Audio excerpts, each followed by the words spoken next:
Welcome to the Deep Dive.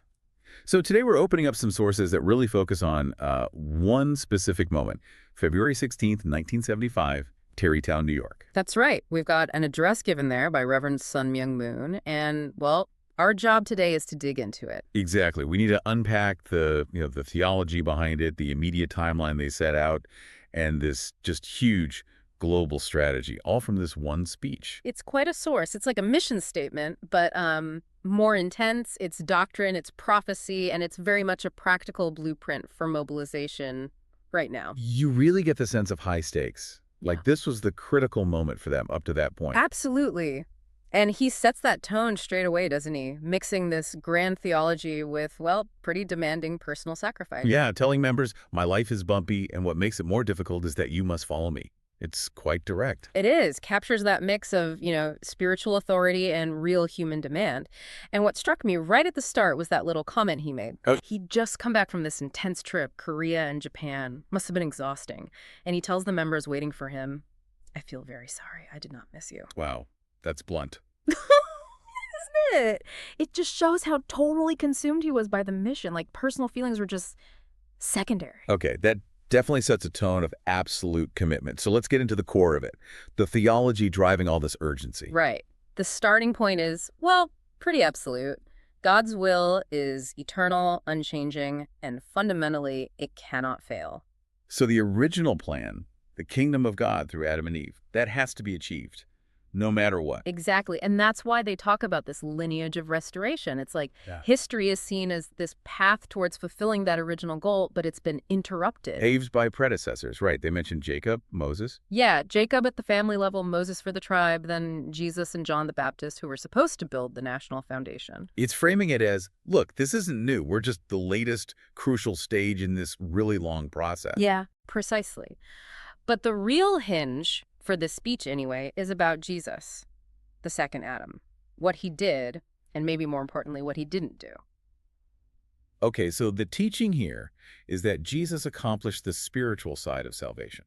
That's the critical piece. Because he died on the cross, which they see as premature, the physical side of his mission couldn't be completed. So Christianity, from this viewpoint, ended up operating only on the spiritual level. Right. It could save individual souls for heaven, but it didn't build the actual physical kingdom of God on earth. That part was left undone. Which means if the main problem is sin and corruption in this world, like in physical reality, then just spiritual salvation isn't enough. Exactly. That's why the doctrine insists the next figure, the Lord of the second advent, or the third Adam, must come in the flesh. Physically. To make salvation whole, both physical and spiritual liberation from sin. Yes. The final restoration has to happen here physically on this planet. Coming on the clouds as a spirit just can't fix the physical world's problems. He even quotes Matthew 16:19, doesn't he? Whatever you bind on earth shall be bound in heaven. Right. Suggesting the work, the binding, the restoration, it has to start here on earth. It's like a prerequisite for heavenly confirmation. Okay, I see. That really shifts the focus, doesn't it? It's not just about preparing for the afterlife. It's about total restoration now on earth. It completely reframes the mission. And that urgency leads directly into the timeline he lays out. Which seems incredibly short. He talks about this 20 or 21-year period overall, right? To restore 2,000 years of history through indemnity. Yeah, this conditional period. And then he breaks that down even further into 3 7-year courses. 3 courses, mapping onto the Old, New, and Completed Testament ages. Very structured. Extremely. The first 7-year course, that was about getting the foundations right, restoring the individual and family levels, basically establishing the early movement and its core beliefs. Then the second 7-year course, leading up to 75, the time of this speech, that maps to the New Testament age. Correct. And that's when things really exploded onto the world stage. You had the big holy matrimony blessings. The 36 couples, 72, 124, 430, 777. Those numbers are iconic in the movement. They are. And this period also included that first major push into the U.S. from 72 to 75. The goal then was achieving worldwide spiritual victory. Okay, so they felt they'd achieved that spiritual part, which brings us right to this moment, February 75. Start of the third 7-year course. Exactly, running from 1975 to 1978. And look at that time frame. Just 3 years. 3 years, wow. And this phase is specifically about restoring the physical level worldwide, starting with America. He seems absolutely determined to get this physical mission done by 1978. The deadline is stark. It is. There's no ambiguity. 3 years to essentially physically restore the world, starting with the U.S., that's immense pressure. You can see why he'd need to point to some major recent wins to build momentum for that kind of push. He talks about Asia, right? The heavenly bomb. That's the phrase, yeah. First, Korea, which theologically is designated the Atom Nation. And he claims a big turnaround there, despite earlier rejection by Korean Christians. He does. Claims a pivotal moment in January 75, after a speech at a big banquet for national leaders.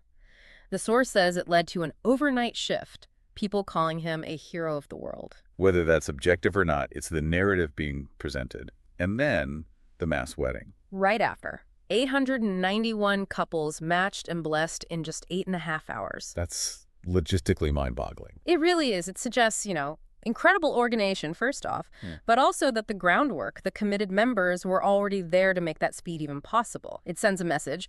We are organized, we are committed, we are moving fast. Unstoppable momentum. Then Japan, the Eve Nation. Yep. A huge speech there, too, at the Budokan, largest hall at the time, nearly 20,000 people, described as explosive dynamic. So with Korea and Japan, Adam and Eve seemingly secured, the stage was set for America, the Archangelic Nation. And the U.S. plan was laid out very clearly. 3 public stages tied to growth phases. Formation, growth, perfection. Madison Square Garden was formation, and that was already done. Check.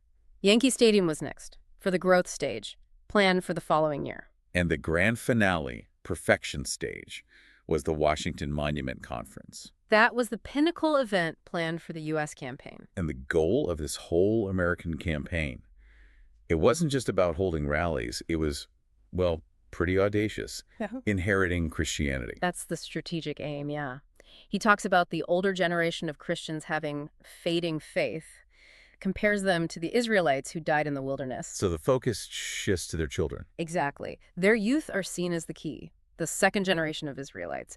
The idea was to win them over, bring them into the movement, and essentially assimilate or inherit the Christian infrastructure and numbers. Especially since the sources claim they'll succeed in political and religious spheres through this. It's quite a statement of intent. It absolutely is. And the mobilization effort needed for this 3-year plan, it's just massive. Global. Right, not just America. Yeah. Sending teams out worldwide. To 130 nations. By the end of April 75, just a couple of months after the speech. And look at the teams. 3 members. 1 Japanese, 1 German, 1 American. That's very specific. Isn't it symbolically powerful?